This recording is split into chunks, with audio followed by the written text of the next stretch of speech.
Hi everybody, I'm Denise Applegate-Schober, and this webinar is hosted by Tin Lizzie, and it's all about working with rulers. And it's something that you don't want to go into without a little instruction to begin with. So, rulers are lots of fun, but they're not easy just to go to the frame and begin with. So we're going to go through the process of how to use rulers with your long arm and your frame. So the first thing is, let's get you set up correctly. And it's really important to get set up with an extension table if you are doing rulers. So if you have a home sewing machine, you have an extension table on that home sewing machine to give you a larger surface to work with. The same thing happens with your long arm. We want a longer surface to work with. We want a surface that will give us an extension around the bed of the machine on the left and right side and in the front, so that when we're doing rulers, it makes it easy for us to do. You may also want the micro handles. Some of the machines, there are micro handles available for, and I'll show you another set of micro handles when we go to the video here in just a little bit. But the image that you see here has an extension table around the machine. They're custom made for your machine bed. So if you have an Empress or a Queen quilter, maybe an original Tin Lizzie, you'll order that according to what machine you have and what frame you're on. So mine was ordered for the Ansley on the Falcon frame. That's extremely important because it is ordered specifically for your frame and your machine. Then, the reason you have that extension table is that the rulers will not rock. So if you're trying to do ruler work and you have a long ruler, that ruler is going to rock on the bed of the machine, and the extension table helps to prevent that.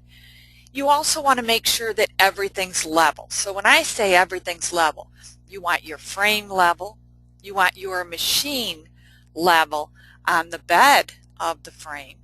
You want the take-up rail fabric level with the bed of the machine.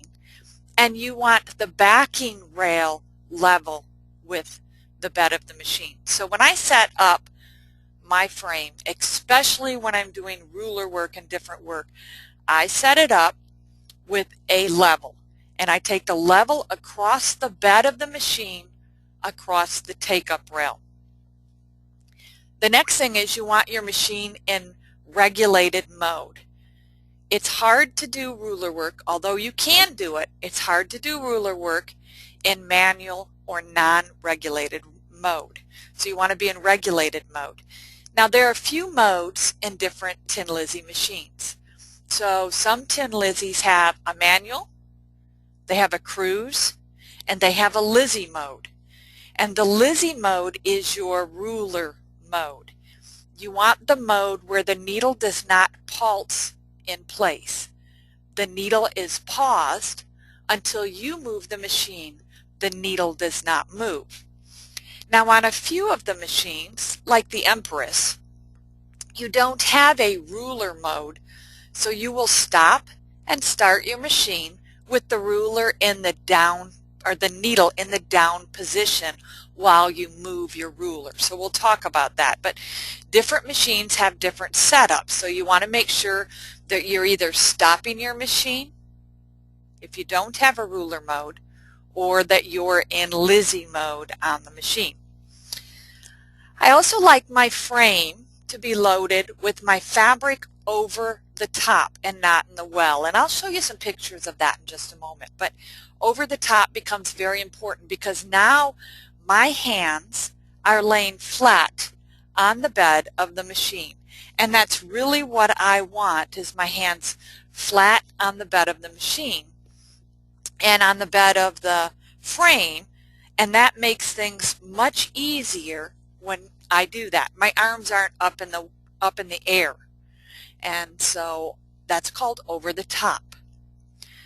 I want the fabric loaded with room to play, meaning that I want some fabric on the side, some batting and backing on the sides for me to play with. Now the first time I did ruler work, I put muslin on the frame and I drew out some designs with my rulers, and then I used the rulers to play with. So we're going to talk about different ways to practice. So that's your machine aspect with your frame. The other thing is that you want the ruler foot on your machine, and there is a difference between the original foot that came with your machine and the ruler foot. The ruler foot has a higher edge, it's actually larger around, and it has no ankle in the back to impede the ruler. So you want to make sure that you are using the correct foot. Now Debbie would like me to go over making sure that the machine is level. So what I do is I take a long level from my husband's garage, and I have a couple that I keep in my sewing room also, smaller ones. I take that level and I place it on the bed of the machine all the way across the backing rail to make sure that the backing rail and the bed of the machine are at the same height, because that is important when doing ruler work and keeping eyelashes from happening with my threads. So your setup is extremely important, and we can go back to the setup if we need to. Here are two views. So on the left, the Tin Lizzie is on a frame, and the fabric is over the backing rail being this rail from here to here. It's laying over the top. Right now it's floating on it, but it is over the top. On the lower picture, it scrolls. What that means is the take-up rail rolls and the backing rail rolls, and it makes a scroll.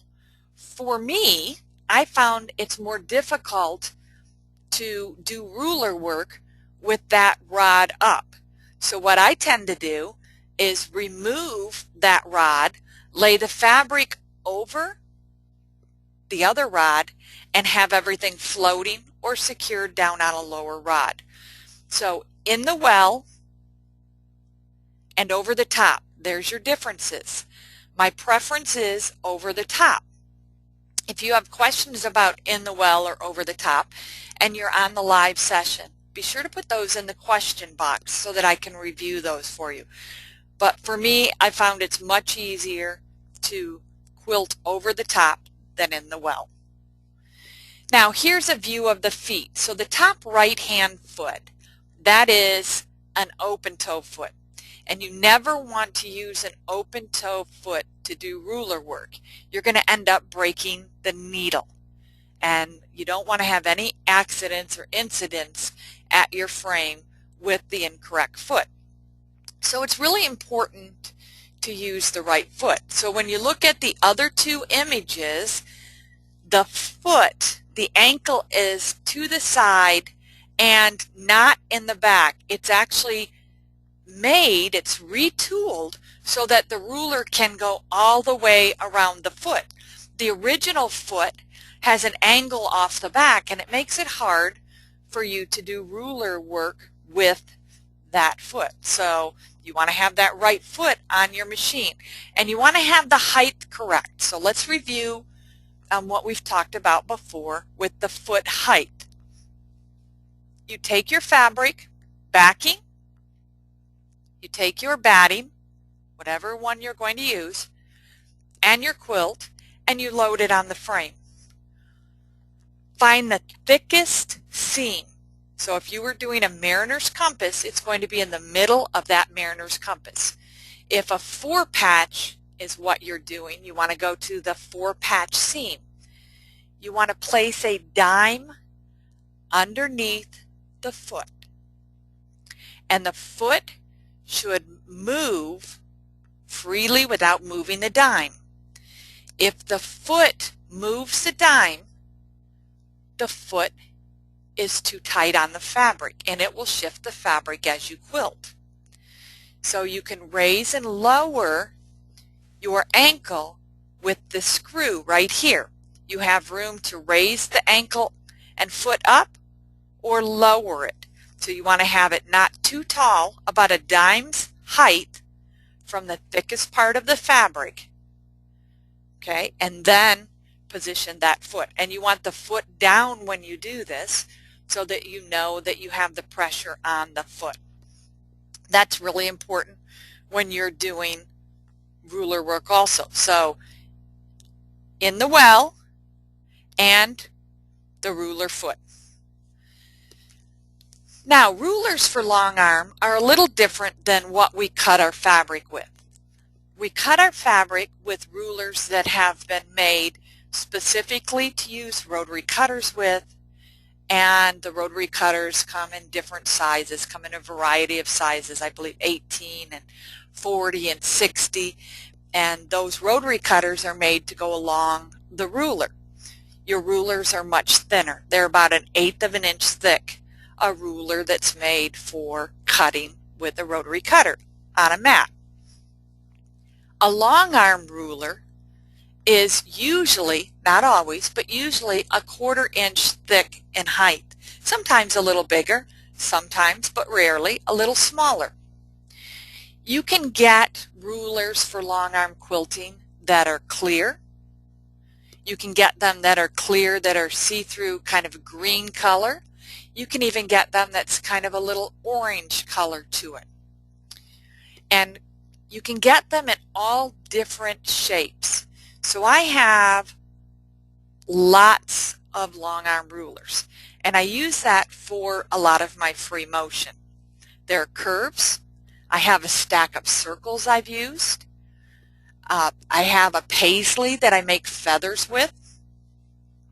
So lots of different rulers with lots of different purposes. There are straight line rulers. A lot of your straight line rulers, those have marks in them for 1/4 inch, 1/2 inch, different dimensions when you're echo quilting, stitching in the ditch, doing a variety of things. Straight lines are wonderful. If you had to pick what rulers to get, the first thing I would say is to get a straight line ruler, or a ruler that has some straight lines for you to use. There are rulers for block quilting. So you'll see when I show you the rulers I have a maze, and I have a lot of keys. So there are a lot of different rulers for block quilting. You can accent with rulers. So I was just quilting on the frame, and I was using the robotics. It didn't meet up at the beginning as where it was on the end because I'm using a little higher loft batting, and so I needed to join it maybe only 1/4 of an inch. So I looked at the angle that I needed to stitch. I picked up one of my rulers. I finished connecting the start with the stop just by placing a ruler on the machine and frame, and was able to finish that off. So it also is a way to fix things or repair things when needed. I also use a specific ruler to put my binding on when I'm at the quilt frame.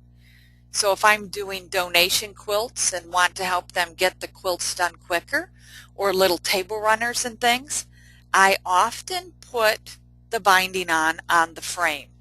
And if you're going to do that, you want to start small, not large. Now keep in mind you really want to practice this. So I'm going to show you a couple different ways that I practice. You can practice with the clear grid you've seen me use before. It's a wonderful way to practice. It gives me my lines. It allows me to stay where I need to be within a space.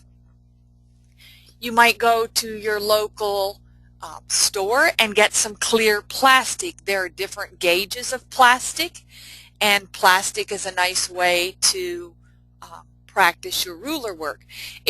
The same plastic could be used on your pantograph shelf to hold your pantograph down in place. So if you purchased enough plastic to go across your pantograph shelf when you're not using it on the pantograph shelf, you could use that same piece of plastic to practice your ruler work on. Now I do that with wet erase markers. You could do it with dry erase or wet erase. I use the wet erase because I don't want my sleeves to wipe off what I've practiced with and what I've drawn. You can also do it on plain white drawing paper. I have a big roll, I call it meat packing paper, but that's not what it is. But it looks like what they wrap meat in at the grocery store. But I buy it at the art supplies store, and it's just a large roll of white paper. And I often use that to make designs with and draw out with my rulers. The other thing is, don't forget the golden threads paper. Great way to practice your ruler work and have the ability to try a couple things out on the paper, and maybe then if you drew it with the rulers on the golden threads paper, you could record it with your Quilt Magician or whichever robotics you have. Now I had a few questions sent in to me via email, so I thought I'd bring those up. So the first question is how to avoid the stop dot when using rulers or doing feathers. And the big thing I need to know is, what machine are you using, and are you in what I call Lizzie mode or ruler mode? Because if the needle's pulsing, you're going to get what I think this person is calling the stop dot. You're going to get it locking a stitch in place unless you stop the machine when you go to move your ruler. So if you have a Lizzie mode or a ruler mode, that's what you want to be in, and that will prevent the stop dot. The next question was, when I change directions, I'm getting several stitches and a dot of thread. It sounds to me that this is the same type of thing that's happening. That when you pause to go the other direction, there's a longer pause than what the machine needs. And so if you're not in ruler mode, that needle is going to pulse and be able to stitch until you move the machine. So when it's in ruler mode or Lizzie mode, the needle is either up or down until you move the machine. And then the next question was, how do I find that even stitch? Well, my first question is, are you in regulated mode? If you're in regulated mode, you may be overriding the regulator and not being fluid as you move. So it's really important, even with a regulator, that you move smoothly, because that's what keeps the even stitch. Every single regulator on the market can be overridden. Think of it this way. When you go to the mall and you park in a parking spot, and you go in and you shop, and then you come back out, and you're going to leave that parking spot. You're in a stopped position. Do you leave the stopping spot with your foot to the gas pedal, or do you ease in with the gas pedal and leave? You want to ease in as you're leaving the stop or close to stop position. The same is on your sewing machine. You can't go from a direct stop to a full speed ahead. You have to let the machine ramp up to get to where you need to be. So just think about that as you're doing things. So let's see how this works. Before we go to the video camera, do you have any questions?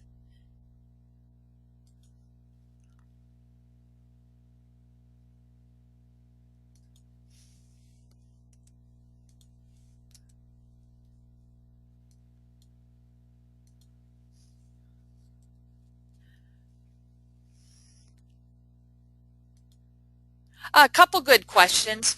Where do I get rulers at? And there are a variety of places that you can get rulers at. My suggestion always is that you check with the learning centers and see which rulers they have in stock, because there are so many rulers out there to choose from that it's really important that you get the right rulers for your machine and get some rulers that you can do a variety of things with. Debbie would like to know where to get the ruler foot from. You can actually get that from Tin Lizzie. The learning centers have that. You'll need to know which machine you have, and then they can order that for you. And they can order the open toe foot. For me, I use the open toe foot for free motion and the ruler foot for ruler.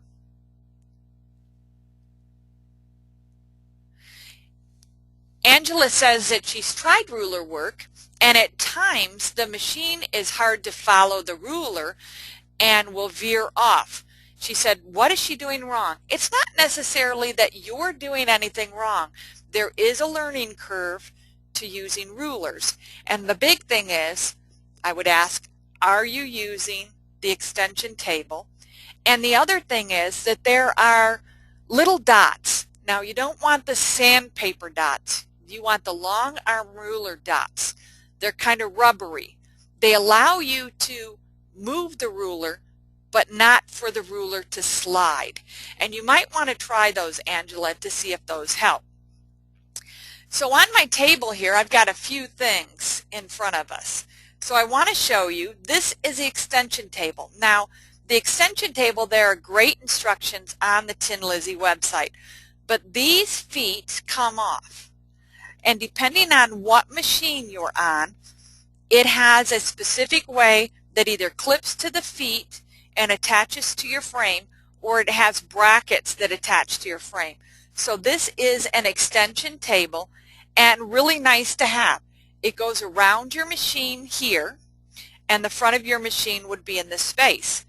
Well, that's important because if I grab this long ruler here, and if you think of the bed of the machine being here, you notice that this is not going to tip, okay, when I'm taking my machine around it.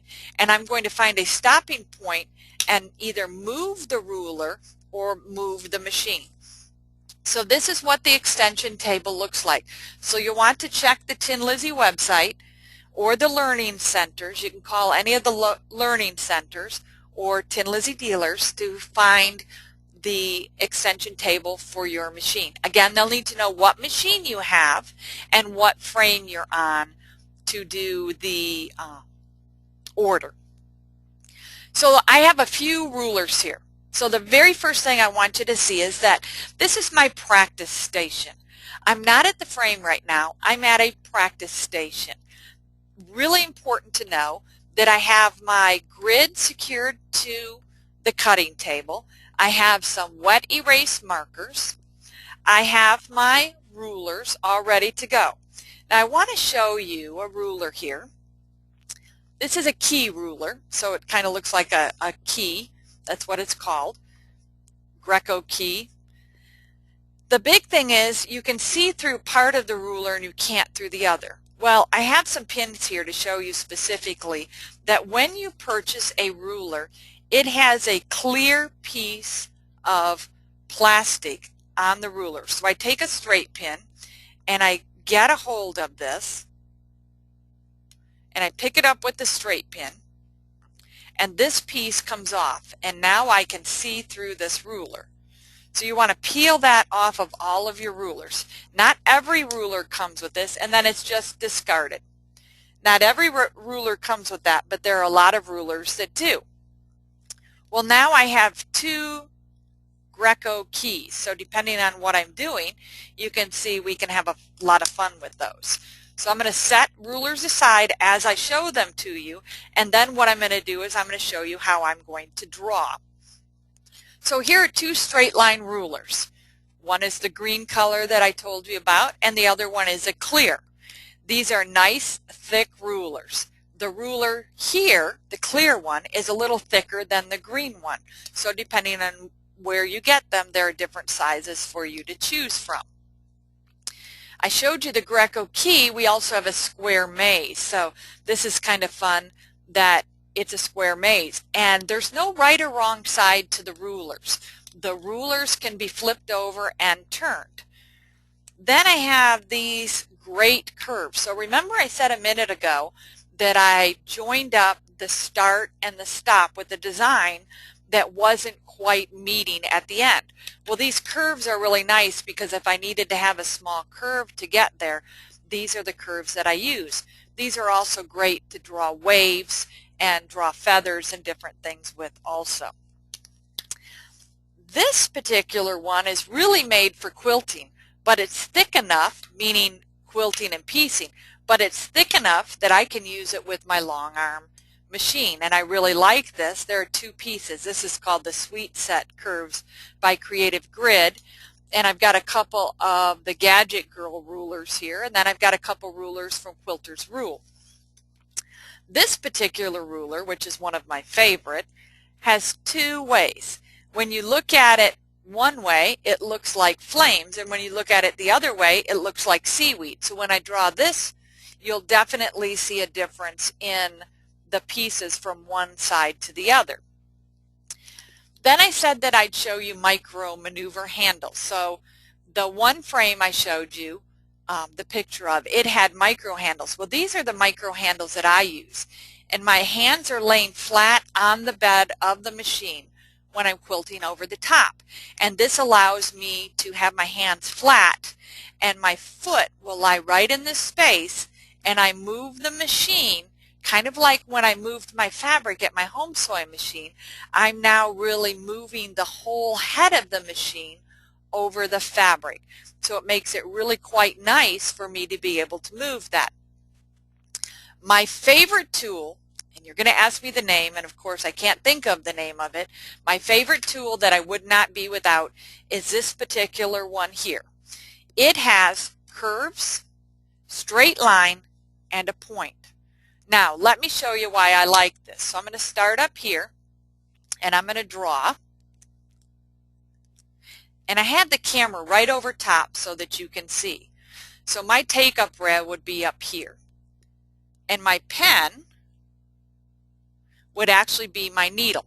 And I slide this out, and imagine that my needle is still down, and I move the machine, and my needle is down, and I move the machine, and my needle is down, and I just slide this. That's exactly how I do it on the bed of the machine, and I move the machine.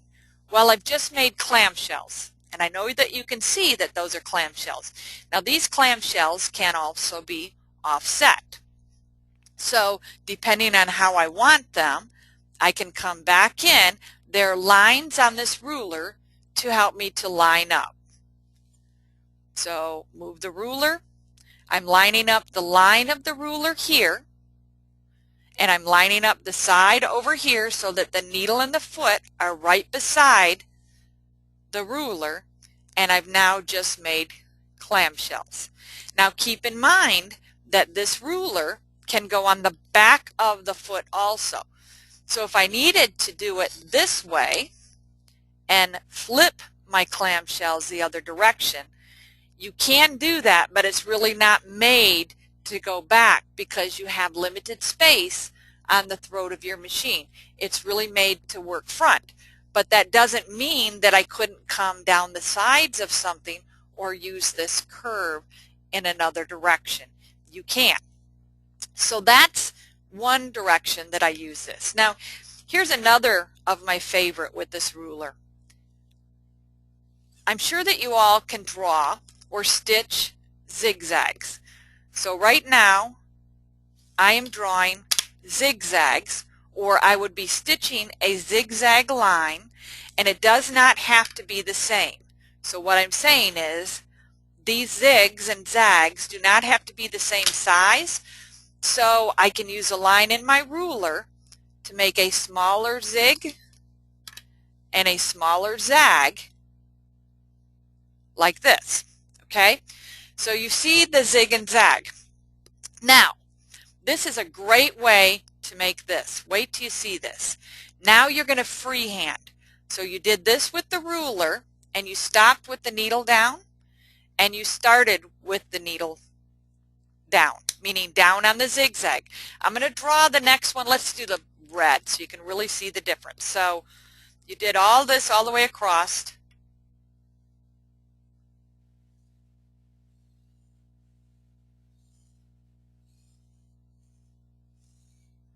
So do you see where that zigzag just got me stars? So think about this. You could record your zig and zag, and then you could freehand your stars. What a great way to practice your freehand, because the ruler was green, freehand was red. So that's how that works. Now, our quilt is all done, and you have a couple things here.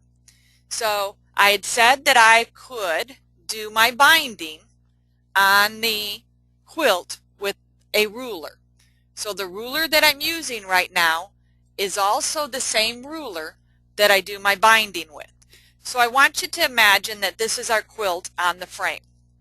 So I'm going to use the blue marker this time, and I'm going to say that this line here, that's the edge of my quilt. So I'm going to place the ruler down, and I'm going to stitch across, and my binding would be laying there at the same time. So my binding is this long, okay? So then I move the ruler, and I stitch to the corner, and again, this is my binding, okay? Then I take this ruler, and while the binding's laying there, I stitch my 45-degree angle, a 1/4 inch or 3/8 of an inch, depending on what foot I have on my machine. Know the distance between your foot and your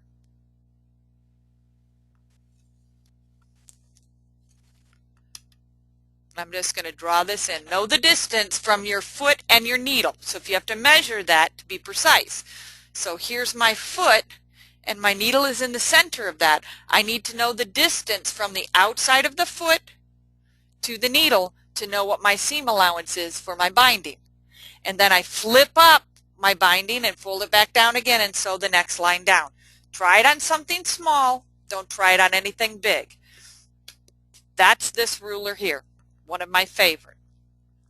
I apologize, I don't remember the name of it. This is a micro maneuver tool. That's the next one. Now, let me show you my flames and seaweed. So, this is the seaweed side. So it should probably be green because it's seaweed. All right? So, I follow with my needle.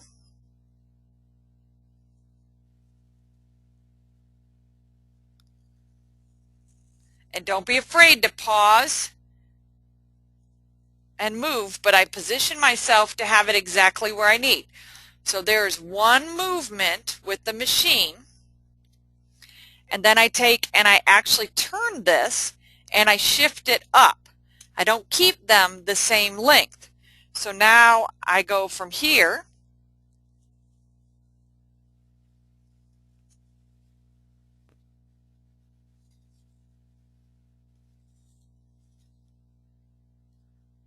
and there's my seaweed. It creates wonderful, wonderful vision of seaweed. Now,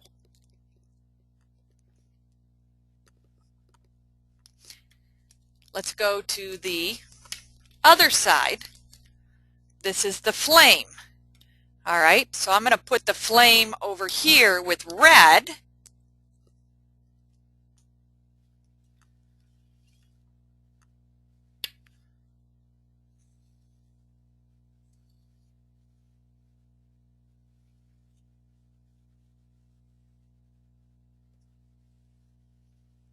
And you can see that this one is what I call clam. I call them clam fingers, clam claws. The flames look like clams. So this ruler, the one I just showed you, has flames and seaweed, which I really like. So I've practiced, okay? Now I just take a wet towel or something wet, and I wipe it all down. Notice I didn't get any on me because I used the wet erase and not the dry erase. If I'd have used the dry erase, I would have actually had it all over myself. Okay, so that one's done. Now, the next ruler I want to show you is the straight line. So I showed you there are different types of straight line. The first one that I did is also a straight line, and then these two are straight line. So depending on what you're doing, this straight line gives me 1/4 inch and 1/2 inch hash marks. Let me just dry my mat. There we go. 1/4 inch, 1/2 inch marks. This particular ruler is gridded out. So I have, it's called a grid ruler. I have marks this way and I have marks this way on the ruler. So depending on what you're doing, this is nice if you're going to stitch in the ditch. Now, imagine this pen being my needle. You want to have the needle in the ditch and the ruler up to the foot. Now remember, I've said this before, I don't stitch in the ditch. It is the hardest thing for me to do.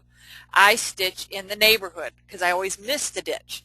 So if I'm going to do this, my needle is in the seam, okay, and the ruler is up beside the foot.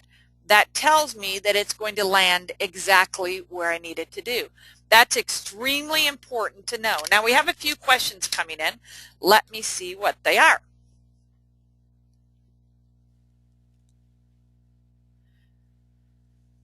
Karen would like to know, where do you get the long arm ruler dots? And you know what, Karen, that's a really good question, and I'll do a little investigating on that and check for you, and I can post that information on my blog because I have some, but do I recall where I picked them up at? Not really. And I buy a lot of things when I'm on the road at dealer stores and things, so I will check on that for you. Is the ruler foot a set size, or can you get either a 1/4 or 3/8 of an inch?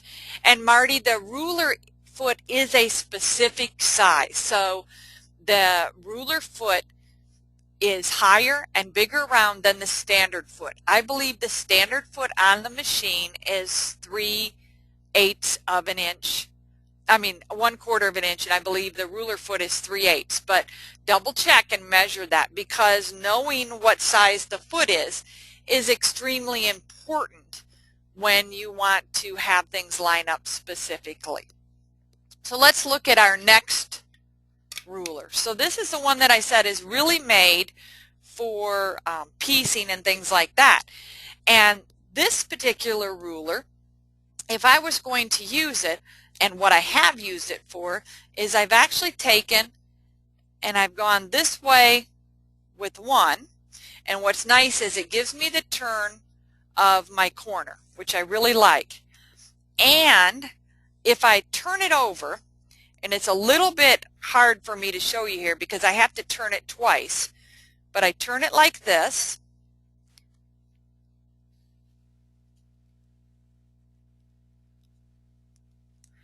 and then I turn this one like this. So you can see that it gives you a very nice, and you have to think about the transition in your corner. It gives you a very nice, if I can pick it up, look. Now, here in this corner, I would probably do some freehand work. So I might do something where I came in like this and back out again. There are lots of things that could happen in this corner. You could also come out this way and do something back in again. So again, keep in mind, practicing on the grid is really a nice way to practice, because if I make a mistake, guess what? I wipe it off and I start again. So I'm done with that. I wipe it off and I start again. So the great thing is that there's no problems with making any issues, any mistakes. Now, here is the other thing that I have done, and it's actually this one that I did it with. Here's the other thing that I have done with this. Now, some of you are going to have this, what I call an aha moment. So maybe you're not really good at drawing a spine. So there's a spine. Do you see that spine? Well, what that means is that now, since I have a spine,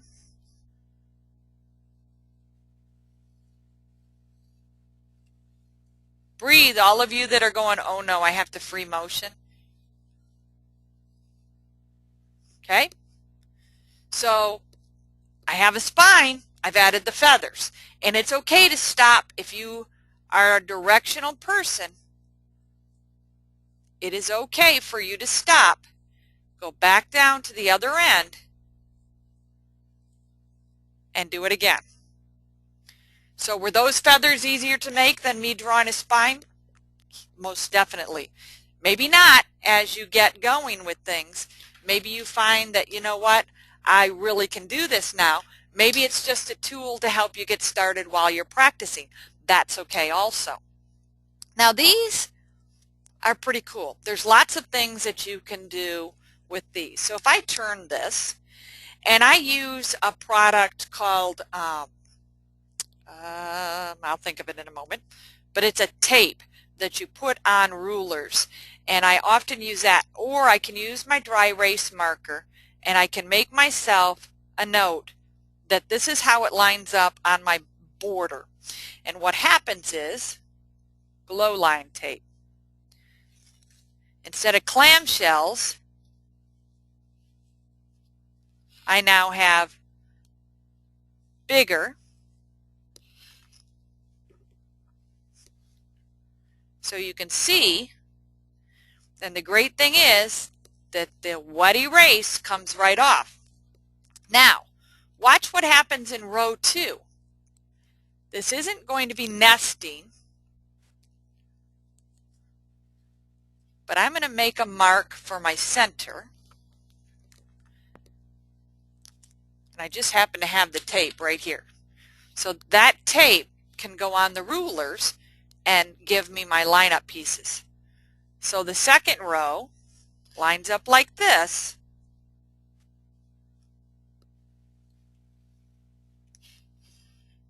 What a nice border to border, edge to edge design. And I didn't let my marker dry because it smudged, probably a little water still on my mat, so you just want to be careful, but that's why it's wet erase and not dry erase. Okay? Now, this particular one, again, you have nice shapes here, but look at this. It could be a feather, or we can make waves. So depending on what your quilt is, again, I would give myself that line either with the glow line tape or with my marker. Pause the machine, move the ruler.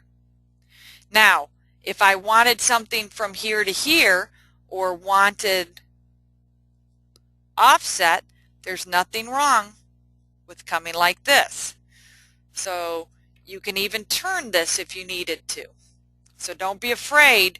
Just because you see something one way doesn't mean you can't try it another. So if I tip it this way, do you see how my waves happen? So it should have been farther out. No big deal. Okay, so there's some waves. Different rulers do different things.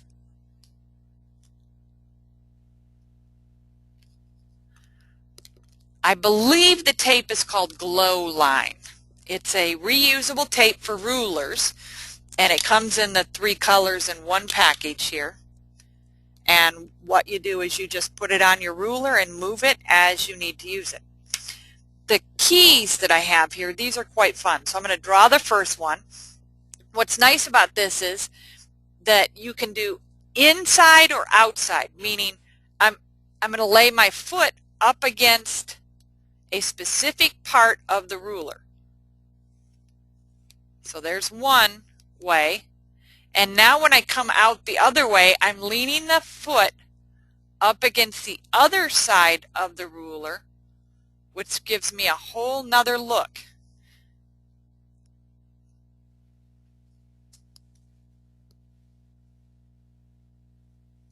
And around the outside, and then stop. That's a block made with ruler. So again, depending on what you're looking for, maybe you come back in, now some of you are going to cringe, but maybe you come back in here and you decide you want pearls inside of that, and you do pearls inside of the key. So there are lots of choices for you to be able to do. This one is very similar to the one that you just saw. It is a little different because it has a curve, and I've used this one quite a bit. Some of them you'll see that I just zoom through because I use certain rulers more than other rulers.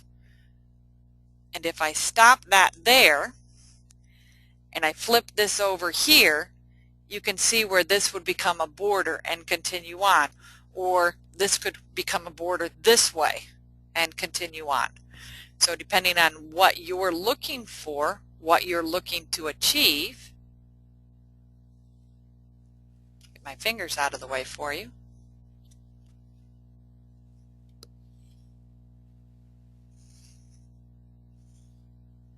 Your foot would be the marker. The needle would stitch as you went around. So you can see where that particular one, and then you could spin it again here. So it would spin all the way around. It would make a full circle. So if I laid it here and made the circle, flipped it over and made the circle, flip it over and make the circle, I'll make an entire circle with this key. You have two sizes with that, an inside and an outside. Got a couple more things to show, but we've got more questions coming in, so let me see what we've got here.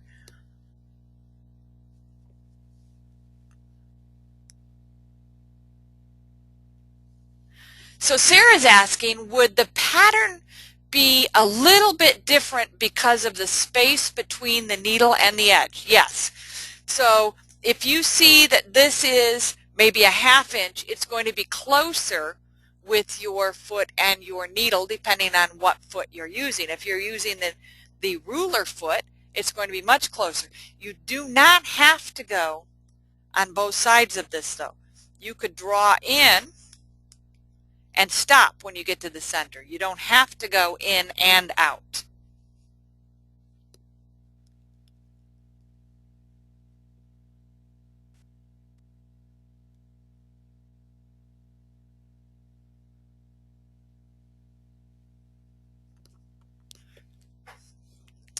Okay, and then the other question is, would you ever put the circle key, Greek key, with the square? You sure could. There's nothing wrong with that.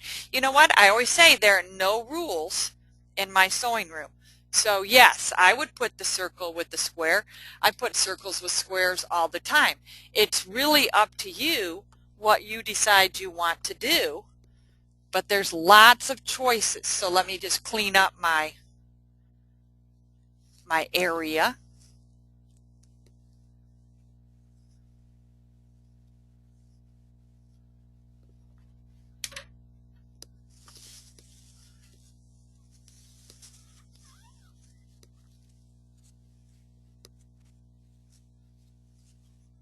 Okay.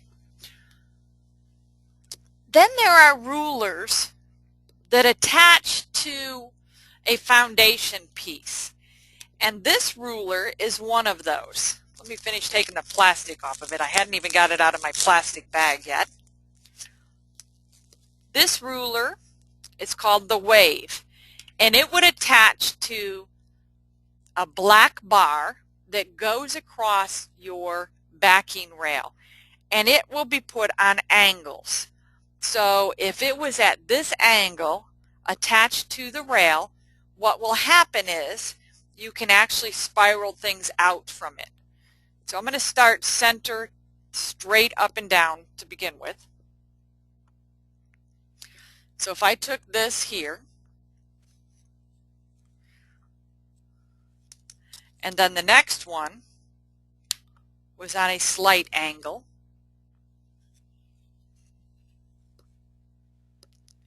And the next one is on a slight angle.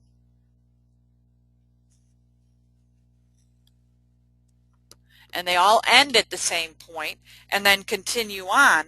What happens with this ruler, and there are a variety of rulers to choose from, is now I can work from there.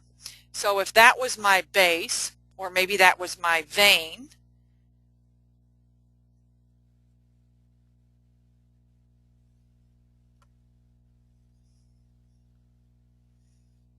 I can now feather out, or whatever it is that I choose to do, and maybe the next one is flame it out.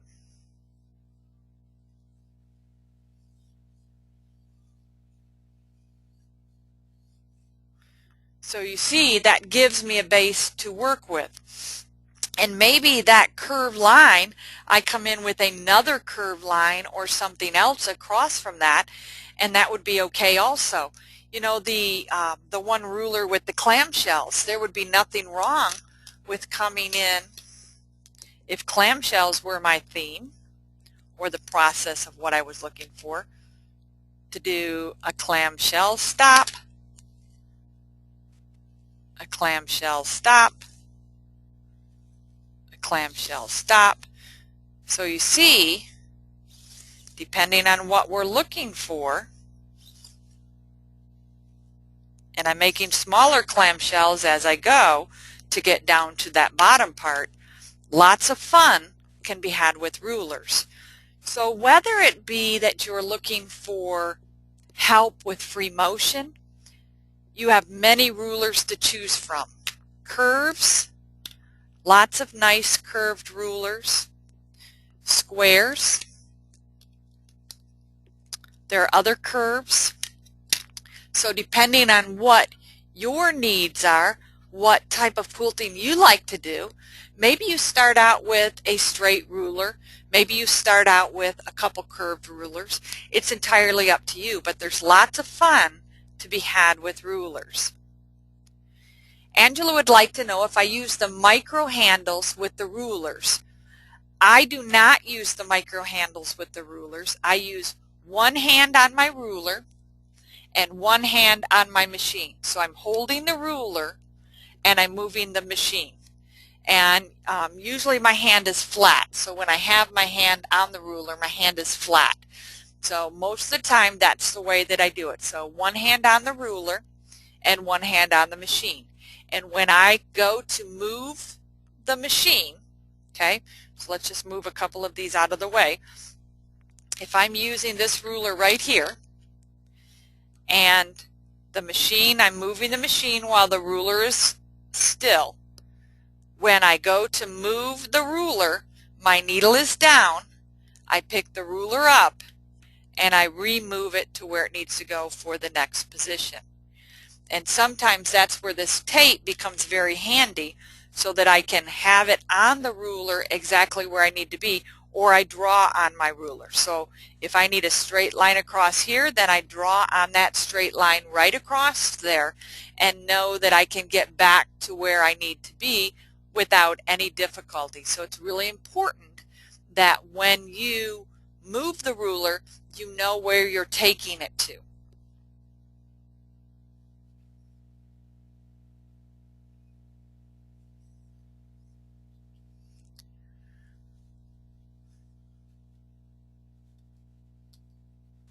So Karen's asking, is the thread stopping and starting each time as you baseline and then go back to the meeting point and come down with the feather? So when I'm doing, if I'm doing this feather right here, okay, let's just say the vein is my baseline. I think what she's asking is, when I go like this, I pause at that point and then go, and pause and then go, and pause and then go. And I actually go from one direction to the other. So if I came all the way out to here,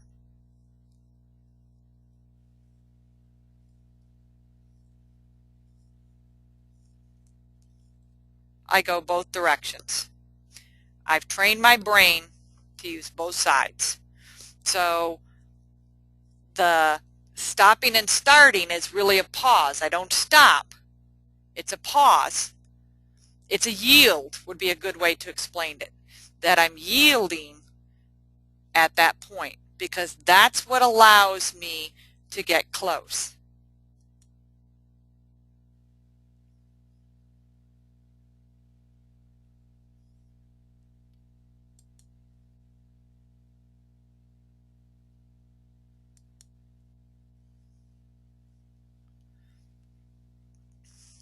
Yes, I'll put the name of this ruler on my blog along with the dots and the other information because this is one of my favorite.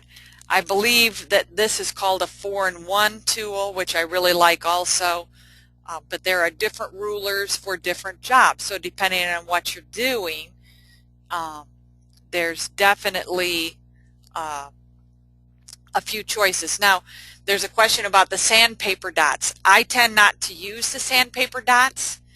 A couple reasons why. One is I do a lot of silk and finer fabrics, and I don't want the sandpaper to damage those, but also I want that ruler to be able to move some.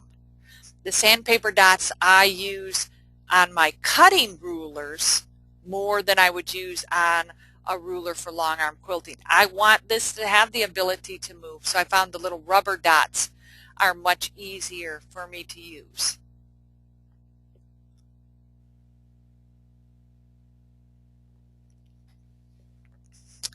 So there is a question about my blog, so let's just go over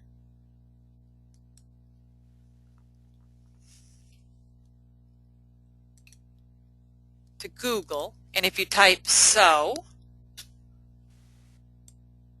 S-E-W, special with Denise, and Google search that, you'll see that it's the very first thing that comes up.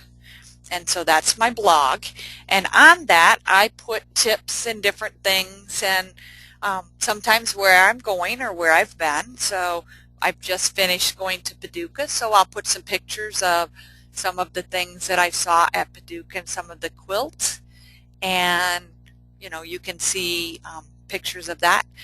If you wanted to find out about some of the online classes, if you go up here to the search engine and you type in webinars or webinar, it'll pull up all of the webinars that we've had, or it will even give you the links to the webinar so you can sign up.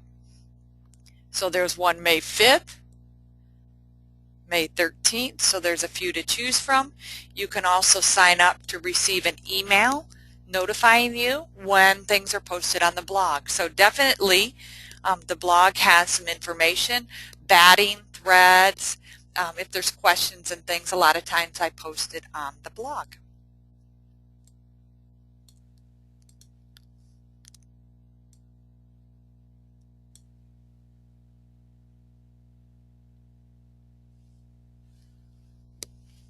Well, it looks like we have no more questions. So hopefully the goal is always that you learn something new, and now it's time to try a few rulers if you haven't. Be sure to use your ruler foot, your extension table, and the right rulers for the right job. So happy quilting, everybody.